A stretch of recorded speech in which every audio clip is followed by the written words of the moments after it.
Oi, pessoal, tudo bem com vocês? Hoje a gente vai continuar com a nossa apostila 1, falando um pouquinho sobre escravidão. Nós já falamos sobre os escravos, falamos das viagens que eles faziam da África, a gente estudou um pouquinho sobre a África. Agora a gente vai ver como é que era a vida deles quando eles chegavam aqui no Brasil. Primeiro, o que é escravidão? A escravidão é um trabalho forçado, sem salário, com muitos castigos, eles apanhavam muito. Olha só, aqui nessa imagem. Aqui está mostrando a escravidão do negro do Brasil. Quando eles faziam algo errado, ou eles tinham algum comportamento que os senhores, né, que a gente fala que eram os donos deles, não concordavam ou ficavam bravos, eles amarravam eles num poste, que é chamado de pelourinho, abaixavam as calças dele, tiravam as roupas deles, davam chicotadas. Então, quando a gente fala de escravidão, a gente tem que ter muito claro que era uma coisa muito difícil, era um trabalho muito difícil, porque eles não recebiam salário, eles trabalhavam muito, dormiam pouco, dormiam mal e ainda eram castigados quando faziam algo de errado ou quando eles respondiam de algum jeito errado para o senhor deles. Então, foi um período muito difícil na história do Brasil. Quando os escravos eles eram comprados, nós temos dois tipos de trabalhos diferentes. As mulheres trabalhavam de um jeito e os homens trabalhavam de outro. As mulheres escravas, elas tinham tarefas domésticas, ou seja, elas trabalhavam na casa dos senhores. Elas trabalhavam com serviços domésticos. Às vezes elas eram obrigadas a casar com o chefe das aldeias, das cidades. Mesmo trabalhando na casa, não era um trabalho fácil. Elas também trabalhavam o dia todo, também não tinham salário, também eram castigadas. Já os homens, olha só, os homens escravos trabalhavam ou no campo, plantando, colhendo, cuidando da plantação, ou eles eram obrigados a serem guerreiros, a entrarem no exército, a lutarem a favor do senhor que se considerava não, né? Ele realmente era dono deles. Então, quando a gente fala de trabalho, homens e mulheres escravos tinham trabalhos diferentes. As mulheres trabalhavam nas casas ou eram obrigadas a se casar com homens com muito poder, e os homens escravos trabalhavam ou na plantação ou no exército para defender o seu senhor. Esse mapa vocês têm no caderno, a tia entregou para vocês no comecinho do ano. Mostra aqui, ó, a África, que é esse continente em vermelho, e o Brasil, que é esse país em verde.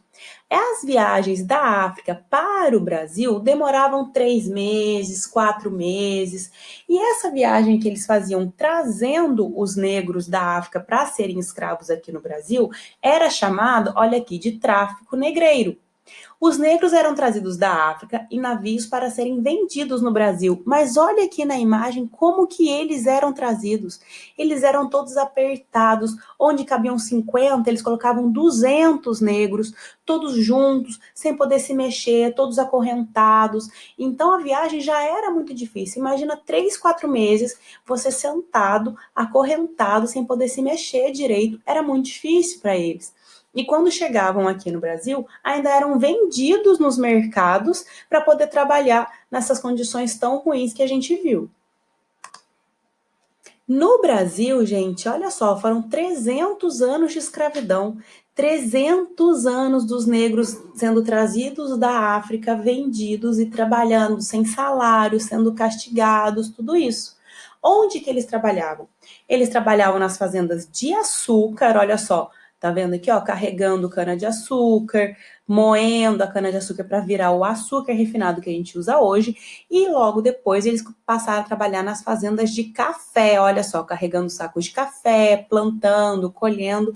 Então, durante esses 300 anos, foram anos que eles tiveram trabalhos muito difíceis, muito pesados. Só que nem sempre eles aceitavam isso e faziam de qualquer forma. Quando eu falo de resistência, significa que muitas vezes os escravos arrumavam um jeitinho de mostrar que não estavam satisfeitos, que não estavam felizes com aquela vida. Quem que vai estar, gente? Quem que vai estar feliz com uma vida que você trabalha e não ganha salário, que você trabalha e você apanha, que você trabalha e não é reconhecido? Ninguém gosta. Então, como é que eles mostravam isso? Eles fingiam que estavam doentes, aí eles faziam o trabalho dele bem devagarzinho, aí não ia render. Eles quebravam as pás, as enxadas, as picaretas, porque aí se quebra, não tem como ele fazer o trabalho dele. Eles trabalhavam bem devagarinho para o senhor deles ter pouco lucro, então vai plantar pouco, vai colher pouco, vai vender pouco. Então eles foram fazendo formas de atrasar o trabalho deles para eles poderem mostrar que não estavam satisfeitos. E o mais, não é o mais importante, mas assim, o símbolo maior de resistência é quando eles fugiam para os quilombos. Os quilombos, olha só, o mais importante deles, o mais famoso dele é o Quilombo dos Palmares. Nos quilombos, são aldeias que os escravos construíam no meio escondidinho, que lá eles eram livres. Lá eles não tinham senhor. Olha só, aqui eles estão vivendo, estão brincando, não estão acorrentados, não estão apanhando. Os quilombos são lugares que eles viviam e que eles eram livres. Só que tinha que ser bem escondidinho, porque os senhores procuravam eles para trazer de novo para a fazenda. Então, o que será que é um quilombo? Quilombo é uma aldeia que eles construíam, escondidos no meio da floresta, para poder ser livres, para poder trabalhar no que eles gostam e não receber mais nenhum tipo de castigo. Em 1888, olha só, a princesa Isabel, que é essa mocinha aqui, ó, ela assina a lei que se chama Lei Áurea. Com essa Lei Áurea, acaba a escravidão do Brasil. Não pode mais ter negros escravos. É proibido ter negros escravos. Então, olha só, gente, só em 1888 que os escravos foram libertos. Até aí, desde 1500, que o Brasil foi descoberto, 1540, os negros já foram escravizados. Foram 300 anos de escravidão aqui no Brasil. Mas, em 1888, a princesa Isabel assina a Lei Áurea e acaba com a escravidão. Assim, os negros não seriam mais escravizados.